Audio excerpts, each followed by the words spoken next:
हिंदुस्तान के अंदर कोविड-19 केसेस बढ़ते जा रहे हैं, लेकिन गवर्नमेंट अब अनलॉक 1, अनलॉक 2 और अनलॉक 3 के गाइडलाइंस सामने आ रहे हैं। गवर्नमेंट कहीं ना कहीं अब लोगों पे छोड़ दी है कि भाई इस बीमारी को किस तरह से लेके आगे बढ़ना है। लोग को एहतियात करना ज़रूरी है, मास्क पहनना, सैनिटाइजर लगाना और सोशल डिस्टेंसिंग रखना ज़रूरी है। लेकिन कहीं ना कहीं जो डेली डेथ्स होते जा रहे हैं स्टेट लेवल पर रहने दो या सिटी लेवल पर, वो एक चिंता का विषय बन चुका है। लेकिन गवर्नमेंट इसके बावजूद भी अनलॉक 3 की गाइडेंस बाहर रही है। तो एग्जैक्टली फिगर आउट क्या हम ये कर रहे हैं कि अनलॉक 3 के अंदर क्या क्या ओपन अप है, क्या क्या नहीं, हमारी स्पेशल स्टोरी में आइए देखते हैं।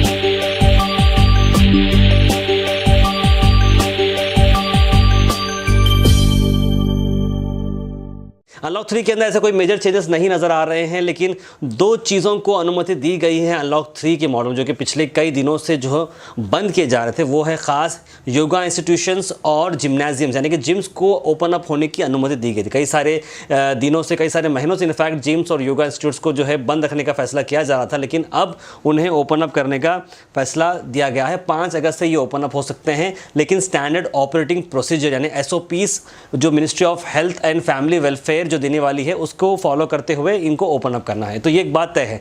इसके अलावा सबसे मेजर ब्रेक तो ये है कि बहुत सारे लोग ये उम्मीद कर रहे थे कि जुलाई के एंड में एक डिसीजन आएगा कि भाई स्कूल्स और कॉलेजेस ओपन होंगे क्या भाई वितनो इस सोशल डिस्टेंसिंग के साथ, लेकिन अभी भी स्कूल और कॉलेजेस और इंस्टीट्यूशंस को अनुमति नहीं दी गई है। 31 अगस्त तक ये सारे एजुकेशन इंस्टीट्यूट्स बंद रहेंगे। That is the major change. उसके अलावा थिएटर्स, क्योंकि मॉल्स ओपन अप हो चुके थे, लेकिन थिएटर्स के अंदर अभी भी क्लोज करने का आपको रूल आ चुका है। थिएटर्स रहने दो, स्विमिंग पूल्स और बहुत सारे जो एंटरटेनमेंट के जो पार्क्स होते हैं उन सबको, ऑडिटोरियम को, यानी क्लोज्ड एनवायरनमेंट जहाँ पे एसीज वगैरह होता है उसे अभी भी बंद करने का फैसला किया गया है। और कब इसे रिस्टार्ट करना है उस हर एक को सेपरेट ऑर्डर आएगा, ऐसा यहाँ पर ऑर्डर में बताया जा रहा है।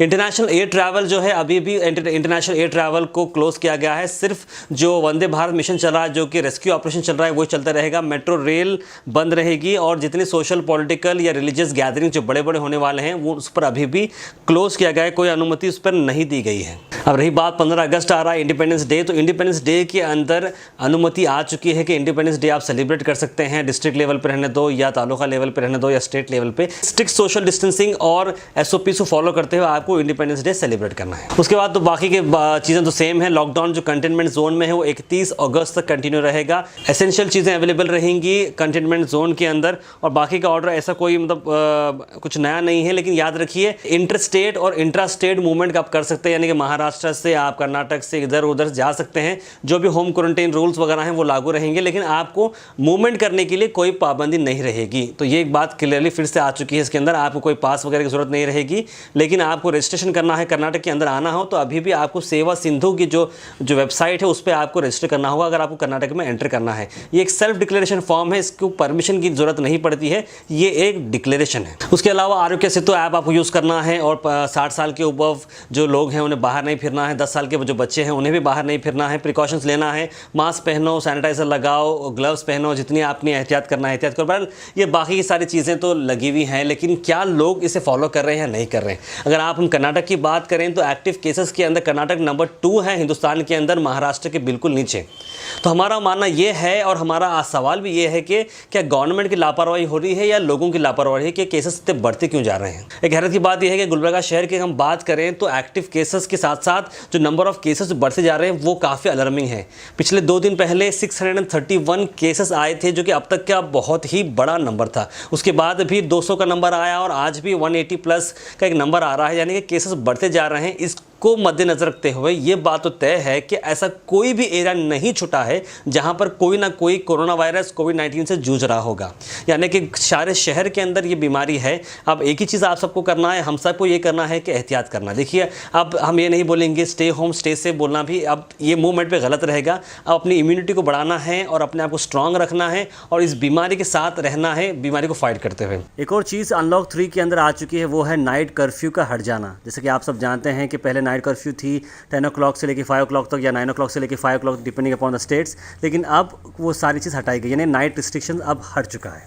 एक और चीज़ हम गौर कर रहे हैं कि बहुत दिनों से अगर आप देखें व्हाट्सएप पे, फेसबुक पे, तो बहुत सारे लोगों की डेथ्स की न्यूज़ बहुत ज़्यादा आ रही है। ऐसा कभी नहीं हुआ था। मेरे लाइफ एक्सपीरियंस जितना भी मैंने ज़िंदगी गुजारी है कि मैंने सोशल मीडिया इतना देखा है, लेकिन इतने सारे डेथ्स, इट्स वेरी अननेचुरल कि इतने सारे लोगों के डेथ्स दिन में 3-4 होने, वो भी non Covid deaths. Covid deaths हो रहे हैं सिटी के अंदर। आज भी 10 डेथ्स रजिस्टर रजिस्टर हुए, लेकिन जो नॉन कोविड डेथ्स भी वो भी बहुत ज़्यादा हो रहे हैं। इसका एक रीज़न समझ में नहीं आ रहा। लेकिन हैदराबाद के अंदर अगर हम बात करें तो बहुत सारे लोगों का ये मानना है कि अगर आप कोई इम्यूनिटी बूस्टर वाले आइटम यूज़ कर रहे हैं, सना का पत्ता को यूज़ कर रहा है या कुछ कर रहा है जिसको कुछ जमती नहीं है, ऐसी चीज़ों की वजह से भी लोगों की डेथ हो रही है, या पैनिक की वजह से, यानी कि भाई मुझे कुछ हो गया तो क्या होने वाला है, ऐसा कुछ होने वाला है तो क्या होने वाला है, इस तरह से भी लोगों की डेथ हो रही बल्कि सुनने में आया। लेकिन आई डोंट नो कि इस बात में कितनी सच्चाई है नहीं, लेकिन हर चीज़ का एक मामला ये होता है कि कोई भी चीज़ अगर करें तो बहुत ही लिमिटेड वे में करें, ट्राई करें, लेकिन इम्यूनिटी बढ़ाना भी बहुत ज़रूरी है। इम्यूनिटी बूस्टर्स जो आ रहे हैं आपको अपने अपने हिसाब से करें, अपने डॉक्टर को कंसल्ट करें या जो भी आपके जो चाहने वाले हैं उनसे कंसल्ट करके एक प्रॉपर ट्रीटमेंट करते हुए आप रहें, ताकि आप भी सेफ रहें और आपकी फैमिली भी सेफ रहें।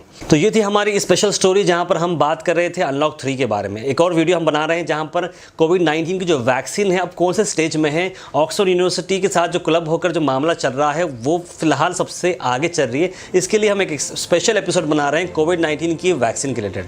आप सब हमारा डेली बुलेटिन देख रहे होंगे तो हमें आपका बहुत सारा प्यार चाहिए डेली बुलेटिन के अंदर। डेली बुलेटिन के अंदर हम चाह रहे हैं कि भाई जो लोग काफ़ी बिजी होते हैं, जो सिर्फ 4 से 5 मिनट दे सकते हैं सोशल मीडिया के लिए या न्यूज़ के लिए, उन्हें हम क्लब करके अपनी छोटी सी कोशिश कर रहे हैं आप तक एक न्यूज़ पहुंचाने की। आप प्लीज़ उससे सपोर्ट करते रहिए, और अगर आपके पास कोई न्यूज़ है, कोई इशू है, कोई फीचर है तो हमारे व्हाट्सएप नंबर 9113542278 पर आप कॉल करें या मैसेज करें तो तुरंत हमारी टीम आप तक पहुंचेगी। इसके साथ साथ आप हमें और सपोर्ट करना चाहिए ट्विटर पे और साथ साथ इंस्टाग्राम पे। तो प्लीज़ सारे लिंक्स हम इस वीडियो के डिस्क्रिप्शन में डाल रहे हैं, तो जाइए और अपना प्यार दिखाइए और आपका सपोर्ट दिखाइए। देखते रहिए go hash, subscribe us on YouTube and like us on Facebook, और हमारे व्हाट्सएप ग्रुप को ज्वाइन करें, लिंक है डिस्क्रिप्शन में।